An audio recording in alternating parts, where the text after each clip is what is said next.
yego. Ubwo rero ahangaha niho hantu hasaba ubuhanga buhambaye, kuko nubifunga nabi nujya kubikanda bihiye biraza kugora bicagagurikire mu makoma. Hangakoma cyane cyane kugira ngo udashya.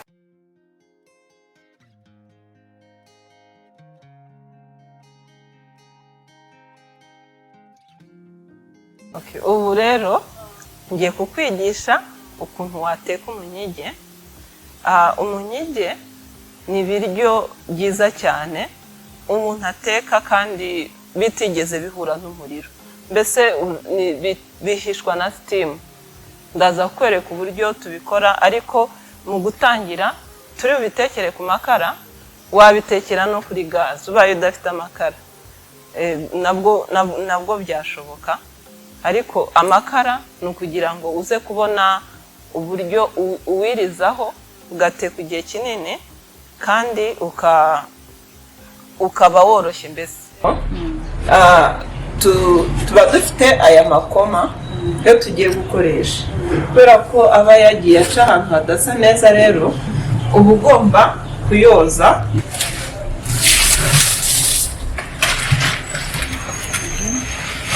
Umunyige rero umuntu awutekera ku makara cyangwa ku nkwi, no kuri gazi wawuteka, ariko cyane kubera kurondereza wenda gazi, amakara akora neza kurenza, kuko hariho igihe uri bugereho ukoreshe ubushyuhe ivu gusa, uburekereho uri ku ivu. Ushobora gutangira kuwuteka mu gitondo saa moya, saa sita, bikaza kugera zagera nka saa tatu, ukawukanda nk'uko turi bubibereke. Hanyuma saa sita umunyige wawe uba wahiye neza. Abandi bantu rero bateka ubunyobwa babukaranze. Ubunyobwa ubwabwo bufite amavuta. Ndaza kwereka uburyo nitubona umwanya uhagije ushobora guteka ubunyobwa bukabyara amavuta utigeze ushyiramo amavuta, bukaba buryoshye bufite umuhumuro mwiza, utabukaranze utabushyizemo amavuta. Ni ibiryo tugiye gukora ku buryo byahendukira umuntu. Ntabwo usabwa amavuta, ntabwo usabwa inyanya, kuko burya inyanya ni ibintu bihenda abantu cyane. Rero nturi bushyiremo inyanya, cyokora washyiramo wenda agatunguru nako utagafite wateka. Umunyige rero utekerwa mu makoma. Ushaka urukoma rwiza, ukabanza kurwoza nk'uko nabiberetse, noneho ukaruvovora. Nayo hari aho ndi bubereke uko umuntu ayikoresha. Ibi nabyo bishaka ngo ubyige, umenye uko bikorwa, kugira ngo urukoma rwawe ruvemo neza, ruze gushobora gutekwamo cya gitoki neza.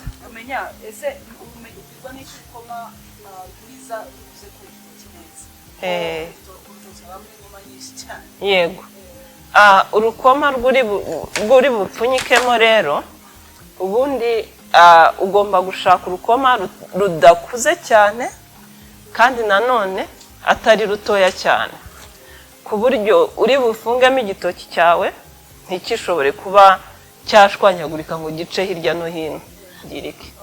Yego, ikindi kintu rero nagusobanurira ni uko umunyige ushobora gukora ifunguro ryuzuye ryose ukariteka ku munyige. Umunsi rero twebwe twateguye yuko turi burye umunyige wacu n'akawunga na buriya bunyobwa, turashyiraho n'imboga rwatsi. Ibi byose rero ushatse wateka imboga rwatsi kuri uyu munyige. Ni ibintu byiza cyane kuko biba za mboga rwatsi nazo zirahishwa n'umwuka zitageze ku muriro ibiryo mbega nta mavuta namwe ari hari ahantu nta hantu namwe hariho amavuta kandi ni ibiryo biryoha cyane. Abantu benshi bakunda kurya mu maresitora ayo no mu makwe. Rero uyu munsi waboneraho uko wajya wigisha, uko wajya n'undi urimo kudukurikira yaboneraho uko yateka umunyige we akawurya mu rugo rwe atari ugutegereza igihe azajya muri resitora cyangwa mu makwe. Tuhereye ku amazi y'akawunga. Nkuko nababwiye turi bushyire ku munyige wacu akawunga, dukurikijeho amazi y'ubunyobwa. Hano tugeze rero ngiye kukwereka uburyo umunyige bawufunga mu rukoma. Ubusanzwe aho igice umunyige waturutsemo ibi biryo uba wicaye hasi ahantu ku gakeka cyangwa ko twakwita agasambi. Ubusanzwe iki kiba ari ikibo, ariko kubera ko tudafite ikibo turiyaranjije dukoresha iyi base dusanzwe dukoresha kogerezamo ibyombo no kubitunganya. Rero ufata ibi birere ugashyiraho urukoma rwawe,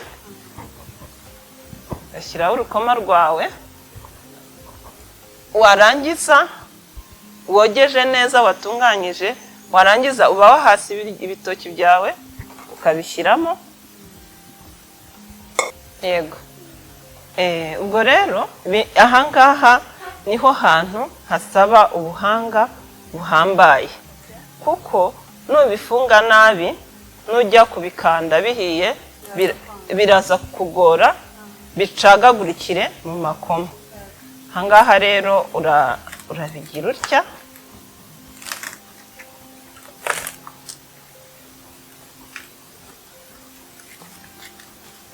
ubanze ufatanye aha,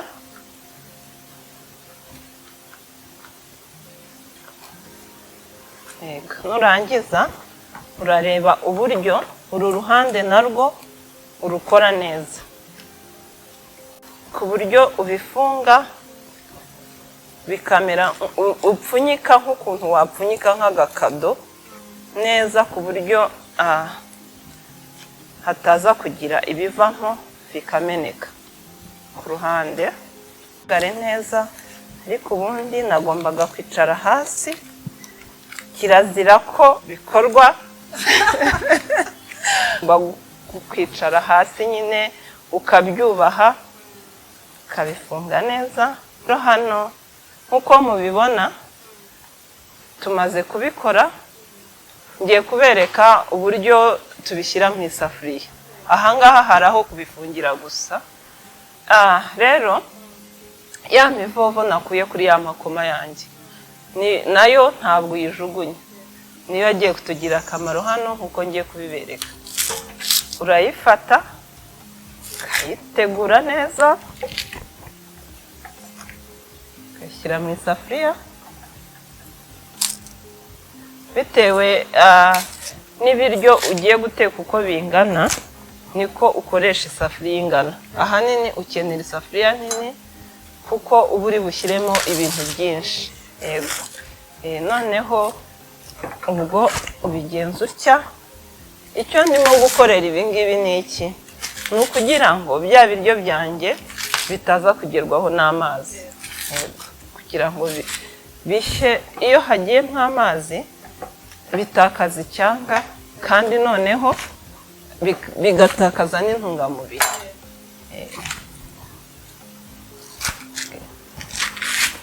Ibi ngibi birahagije, ntabwo ushyiramo byinshi cyane kugira ngo bitagutwara umwanya munini uri bushyiremo ibiryo. Rero ibi ngibi iyo utabifite ushobora gukoresha ibi. Hari igihe uba utashoboye kubona ibi bihagije. Nabyo birakora. Ntabwo bikora neza kuko byo birashya bikora nabyo ubwabyo bikazana amazi, ariko ukaba ari ukwiyaranja ubundi ni ibi ngibi. Rero Fiona ushyiramo amazi. Yego, aya mazi ugomba gukora amazi atarengeye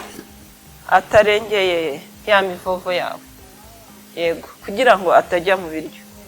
Ahangaha rero dufashe bya biryo byacu twateguye, ubu tubishyize mu isafuriya. Ubaye uri bushyireho ibintu bindi byinshi wakoresha isafuriya nini kuruta iyi ngiyi.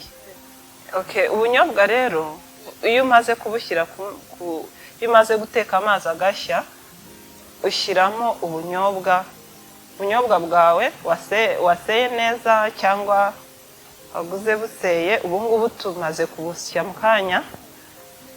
hari igihe ubunyobwa bumwe buseye bari kongeramo ibintu. Yego, niyo mpamvu ubu twahisemo kugura ubunyobwa budaseye, turabwisera kugira ngo buze kuvamo neza. Ubu rero ubunyobwa ubukora, iyo utangira ukora ubunyobwa ari amazi gutya nk'uko mubibona, kugira ngo buze kumaraho umwanya munini, buze gushobora gushya. Naho ubundi burya ubunyobwa kugira ngo bukore isosi utabutindije ku muriro, hari igihe buba budahiye cyane, hari igihe urwara mu nda. Ba bandi barya ubunyobwa bakarwara mu nda, ni uko nyine uba utafashe umwanya munini wo kubuteka. Ahangaha rero ubu tubushyizeho, turakomeza dukurikirane, tubube hafi kugira ngo butameneka. Fiona rero hano tugiye guteka akawunga. Yego, hari abantu bateka akawunga bagakaranze, ariko mu by'ukuri mu busanzwe bw'akawunga, nkurikije uko nzi amateka yako, nta bantu bajya bagakaranga. Yego, wenda birabaryohera, ariko wumve ko amavuta menshi si meza. Ubu turashaka kwigisha abantu uburyo wagabanya amavuta mu ndyo yawe. Yego, akawunga tugiye kukarika hano. Akawunga rero ubu ngubu ubusanzwe akawunga gasaba umuriro mwinshi, gasaba umuriro mwinshi kugira ngo kadapfuba. Akawunga kagomba gushya cyane, ariko twebweho hano ntabwo nanone ari kimwe nk'umuntu ugiye kugateka. Icyokere hano birakaze. Ubushyuhe nyine ugomba kubwihanganira kugira ngo ifunguro ryawe rivemo riryoshye neza cyane. Hano ubona na hano ubunyobwa bwacu nabwo bukomeje bushya buhoro, nta kitwihutisha, n'umuriro ntabwo uba ugomba kuba mwinshi cyane, ariko ukaba uriho. Yego, aka kawunga kacu rero burya ugiye kukarya gutya kaba karyoshye, ariko noneho nitugashyira kuri ariya makoma azanamo wa muhumuro, wowe urabizi barakariye. Yego, rero ni uku babikora. Ababyeyi ba kera twatekeraga abana, yego, imiryango yacu ikaryoherwa cyane. Ibi ngibi ikintu byabaga ari na byiza kera, ni uko umuntu yashoboraga kubikora agiye kujya ku kazi, agiye mu murima, akabisiga ku mbabura, akagenda akaza kugaruka, ifunguro abana bavuye ku ishuri bari rimeze neza. Yego, ukazinduka mu gitondo, mbere y'uko ujya ku kazi ugakora ibi. Igihe bitwara bishya nicyo kiba kirekire, ariko igihe cyo gutegurira ifunguro ntabwo kiba kinini cyane nk'igihe cyo gutegura andi mafunguro menshi. Aka kawunga rero iyo uri bugasubizeho hariya, ugomba kugakora koroshye, ngira ngo murabona kagomba kuba koroshye. Yego, yego, kagomba kuba koroshye kugira ngo nigashya gashye kiyegeranya gakomera. Hanze ni gute ushobora kugira ngo abantu bajya bagateka gasigaramo labusi? Baba bakoze irihe kosa? Ibyo bintu rero kugira ngo ubyirinde, ni ukuva hagenda hasigaramo ibintu by'intirimwa. Ni kwa kundi uba watinye kwegera umuriro, uba watinye kwegera umuriro, uba watinye kwegera ukakotsa. Yego, ukawegera ugashyiramo n'imbaraga, ugafata. Hano intoki ziba zishya, ariko ugomba kumenyera buhoro buhoro, wagera ukabimenyera, noneho gukorera cyane yambabura ntoya ntabwo byagutwika cyane ubu nuko amakara arashanjije ni menshi. Noneho ubu akawunga kacu yego ubu ube hafi. Ubu rero akawunga kacu karahiye, ubu turakaruye, tugiye kukafunga neza nako kugira ngo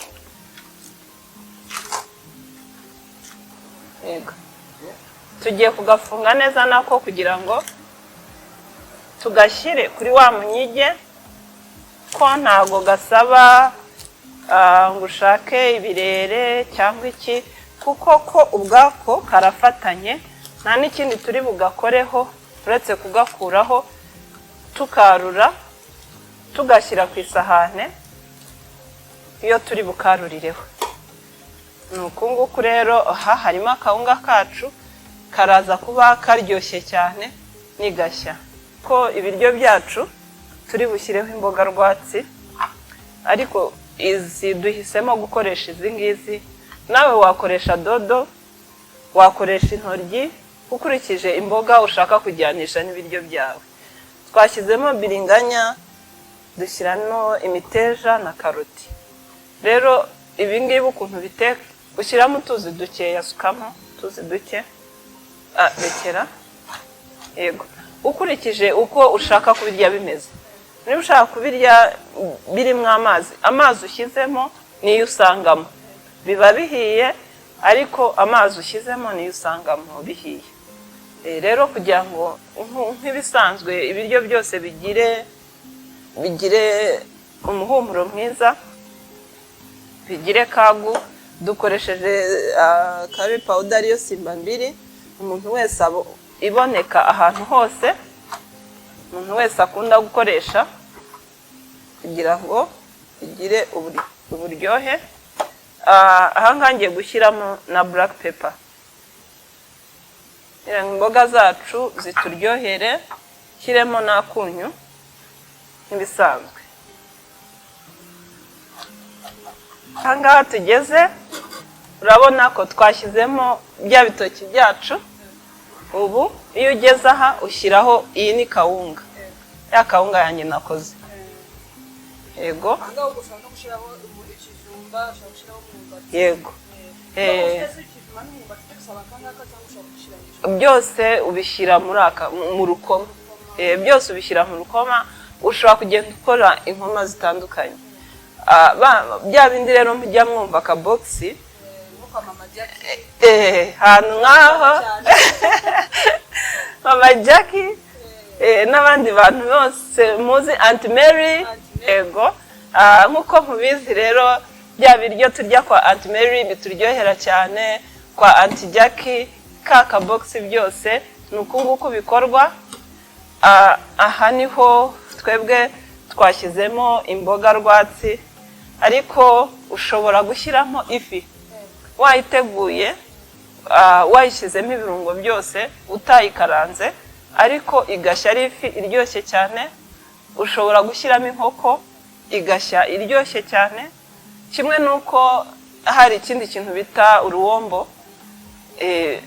Wenda ibyo ni birebire, nabyo mwazabyiga, ariko ubu tubigishije urwo ruwombo rwo bashyira mu rukoma, twebwe dushyize mu kabogisi. Dukoresheje agasafuriya, hari akandi kabogisi upfundikira, ariko byose bikora kimwe. Ubu rero hano tugeze, tugiye gupfundikira ibiryo byacu.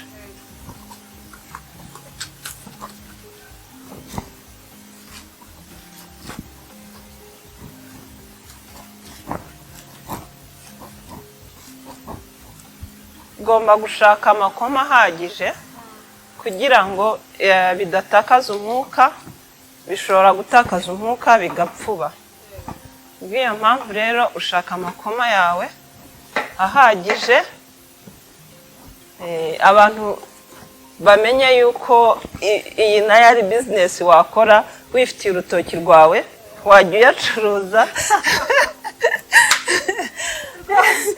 acuruza kugira ngo bona n'undi muntu wese yakabona. Niba nkabona njyewe Fiona urumva ko wowe ugomba kubona akaruta kanjye.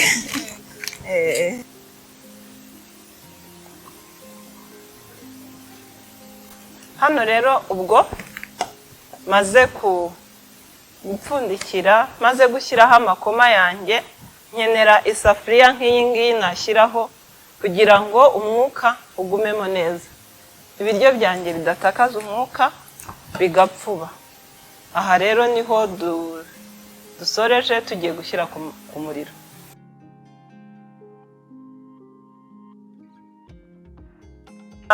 Ahangaha rero tugeze nk'uko nabasezeranyije, tugeze kuri cya gihe ibiryo byacu bihiye, tugiye kubikanda, aricyo bita kubinyiga. Kubinyiga bisobanuye kubikanda. Ubu rero tugiye kubikanda. Nanone rero nkaba ndimo kwigisha Fiona na Betty. Betty ni best friend wa Fiona, nawe akaba yifuje nk'umumama mutoya urimo kwiga guteka ibiryo bifite intungamubiri bishimishije. Hakaba nawe yambwiye ko umugabo we akunda umunyige cyane. Rero rwose yiyemeje ko ava hano abimenye. Ya nkono yacu, ubwo bino biryo biba bivuye ku mbabura bishyushye cyane. Ushobora nkanjye ubimenyereye nabipfundura nkabikora, ariko umuntu utinya ubushyuhe cyane wifashisha amazi meza atetse mu gasafuriya gasa neza, ukajya uko wumvisha ubushyuhe bwinshi ugashyiramo amazi, intoki zawe ugapfundura. Hano rero nk'uko mubibona ugira gutya, ukarambikaho ya makoma yawe kugira ngo ibiryo byawe bigire isuku neza. Kunyiga ibiryo byacu, akangaka kubera ari agasafuriya karashyushye cyane, ngomba kwifashisha akangaka. Izi rero ni za mboga zacu, murazibona ko intungamubiri zose izi ngizi zirahumura neza cyane. Yego. Yes. Aka rero iyi ni akawunga yacu, nayo ngira iriho imeze neza mu rukoma rwayo, ndaba nyifashije hano nayo kugira ngo tuze kuyirya ishyushye. Nitumara gukanda bya bitoki byacu turabisubizaho byose, tubishyire ku muriro muke cyane nk'ivu mbese, kugira ngo bikomeze bishyuhe neza. Tugiye gukuramo rero bya bitoki byacu kugira ngo tubinyige. Tugeze hano kuri uyu munyige wacu, uranyiga, urakanda, koresha agakoma cyane cyane kugira ngo udashya, kugira ngo n'ibiryo byawe ubikorere isuku neza. Nk'uko mubibona rero ubu turangije gukora uyu munyige wacu. Ndawukora neza neza, nkukorera isuku. Noneho kugira ngo nirinde noneho yuko ibiryo byanjye bigerwaho n'amazi, rero yari yashizemo hano, ngewe ndagomba kongeramo ayandi mazi. Ariko hari igihe wabikuraho ugasanga amazi akirimo, ntabwo ari ngombwa kongeramo. Ubwo ndashyiraho amakoma ahagije rwose. Shyizemo bya biryo, kawunga yanjye nayo ndayisubizaho kugira ngo igihe ndi bwarurire ibiryo byose biraba bishyushye, bifite isuku kandi biryo. Turapfundikiraho dusubize ku ziko, aho turi bushyireho ivu hejuru y'umuriro kugira ngo ubushyuhe bugumemo kugera igihe isaha yo kurya iri bugerere. Ibiryo biraba byashyushye kandi biryoshye. nk'uko mubibona rero anti yaduteguriye ifunguro ryiza. Urakoze anti wanjye nkunda. Tugiye kuriryoherwa rero. Nizere ko namwe muzashobora kubikora. Naho ubutaha, goodbye. Mumushimire cyane ko yadukoreye ibintu byiza, azagaruka atwereke n'ibindi. Murakoze, subscribe and share with your friends. Goodbye.